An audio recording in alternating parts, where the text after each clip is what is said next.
বন্ধুরা, আমি রান্নাঘরের দীপালি গো। এই যে দেখুন, বাজার থেকে একটা মুছা নিয়ে এসেছি, রামকলার মুছা। ওই দেখুন, আপনাদেরকে দেখাচ্ছি। ভিতরে আছে কিনা বন্ধুরা জানি না, আছে তো দেখি অল্প অল্প। এই যে, কেমন আছেন আপনারা? ভালো আছেন তো? ভালো থাকা এখনের দিনে একান্ত দরকার। এই যে শিব চতুর্দশী বাজার করতে গেছিলাম, ওই দেখলাম মোচা, তো ওই নিলাম আর কি একটা। এটার দাম বেশি না গো, মাত্র 10 টাকা। আমার পরিচিত এক দাদা হাসছে আমার মুখের দিকে তাকিয়ে, বলছে কত দেবে? আমি বললাম আর কত, 10 টাকা। 10 টাকার বেশি দিলে তো লস হবে আমার। ওরা নিয়ে যাও। এই দেখুন মোচাটাকে কিভাবে কুসা চালাচ্ছি দেখুন। পুরাটা ছাড়াবে না কিন্তু।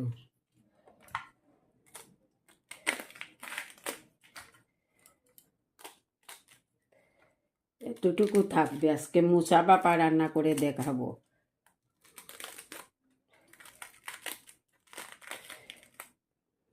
কি সুন্দর ঝুলছে দেখুন, স্তরে স্তরে স্তরে স্তরে। এই যে দেখুন, ওইটা মধ্যেখানে কেটে নেব। একটা বটি নিলাম, এই যে মধ্যেখানে কেটে নেব। অল্প ভাপ দিয়ে দেব। এই যে দেখুন, এই দুইটাকে ভাপ দিয়ে দেব।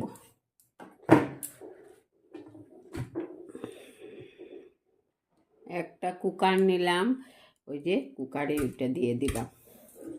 অল্প জল দেব, বেশি না, যাতে আয়রন বেরিয়ে যায় না জলের সঙ্গে। মোচার তো একটা গুণাগুণ আছে না। বন্ধ করে নিলাম কুকারটা বন্ধ করে নিলাম। এবার গ্যাসে বসিয়ে দেব। কুকারটা দেখুন গ্যাসের চুলায় বসিয়ে নিয়েছি, হয়ে আসবে চট করে। এটাকে ভাপ দিয়ে নিয়ে এসেছিলাম, এই যে নামিয়ে নিয়েছি। ওটাকে রামকলার মুছা বলে, ওইখানে রেখে দিচ্ছি। দেখুন, এই যে 5 মিশালি মাছ নিলাম অল্প। এই যে সব কিছু আছে, ছোটো মাছ। 5 মিশালি ছোটো মাছ নিলাম। মাছের মধ্যে কি কি দিচ্ছি দেখুন।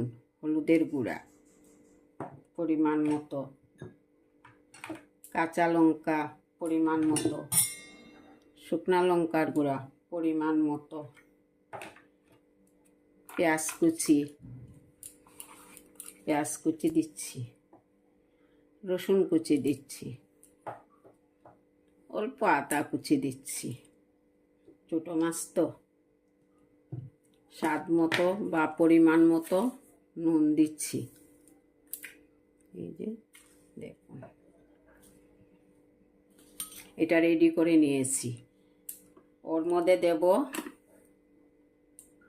ওইটা, তারপরে দিচ্ছি ধনেপাতা। সব কিছু দিয়ে এটা রেডি করে নিলাম। এবার মোচাটা কাটবো একটা বটির সাইজে।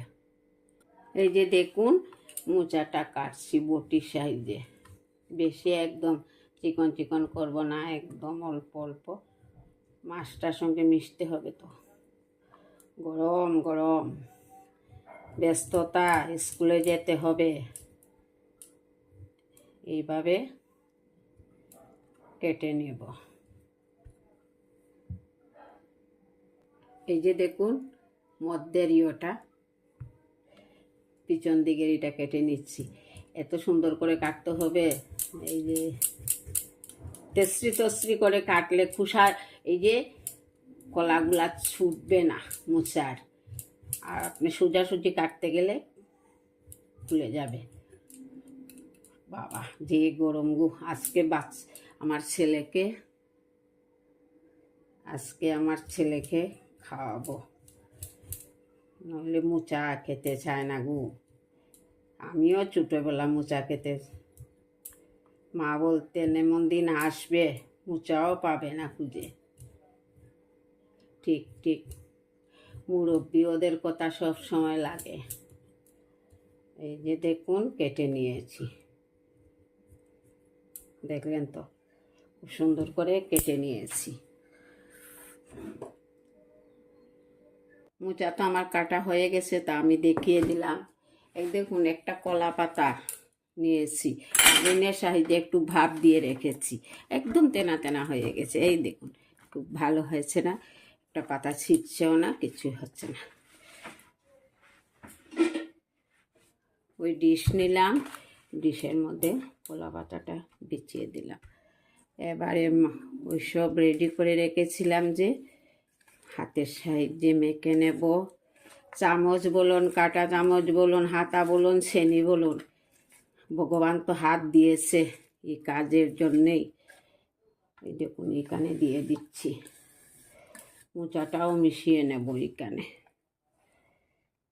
এই যে দেখুন,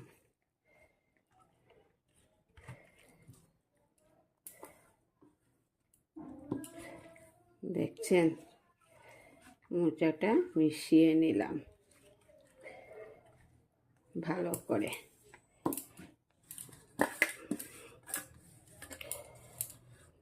মোচাটা কড়াই কিন্তু বসানো, গরম হচ্ছে। এই যে মোচাটা মিশিয়ে নিলাম, উপরে আর একটু তেল অ্যাড করলাম, আরও একটু ধনে পাতা দিয়ে দিলাম, দিয়ে কড়ার মধ্যে দিয়ে দেব পুটলাটা এইভাবে বেঁধে। দেখলেন তো, এইভাবে। চলুন দেখা যাক। দেখুন একটা কড়াই বসে রেখেছিলাম, ওই দিয়ে দিলাম, এবার চাপা ঢাকা দিয়ে দেব। এই দেখুন হয়ে আসবে। পাঁচমিশালি মাছ দিয়ে মোচা বাপা হয়ে আসতে কোথাও যাবে না। পাঁচমিশালি মাছ দিয়ে যে মোচা বাপা দেখাচ্ছি আপনাদেরকে, কেমন লাগছে আপনারা কমেন্টের মাধ্যমে বলবেন কিন্তু। আর আমার ফেসবুক চ্যানেলে যদি কোনো বন্ধু এসে থাকেন তাহলে ফেসবুকটা ফলো করবেন, আর ইউটিউব চ্যানেলে সাবস্ক্রাইব করবেন। হয়ে আসছে বনু, কোথাও যাবেন না। ঢাকনাটা খুলে নেই তো দেখি, হয়ে গেছে, পাতা পুরা একদম। বাবা খুব সুন্দর হয়ে গেছে, নামিয়ে নেব এবার। দেখুন নামিয়ে নিয়েছি, দেখি তো, খুব সুন্দর হয়েছে দেখুন। উফ, খুব সুন্দর গন্ধ বেরিয়েছে, মা গো, খুব ভালো লাগছে। এবার পুটলা করে রেখে দেবো যাতে সহজে ঠান্ডা না হয়। এইভাবে ভালো লেগে থাকলে কিন্তু লাইক কমেন্ট করতে একদম ভুলবেন না। আমার পাশে থাকবেন, আমাকে উৎসাহিত দেবেন। নমস্কার, ভালো থাকুন। আগামী দিন দেখা হবে নতুন আরও একটা রেসিপি নিয়ে।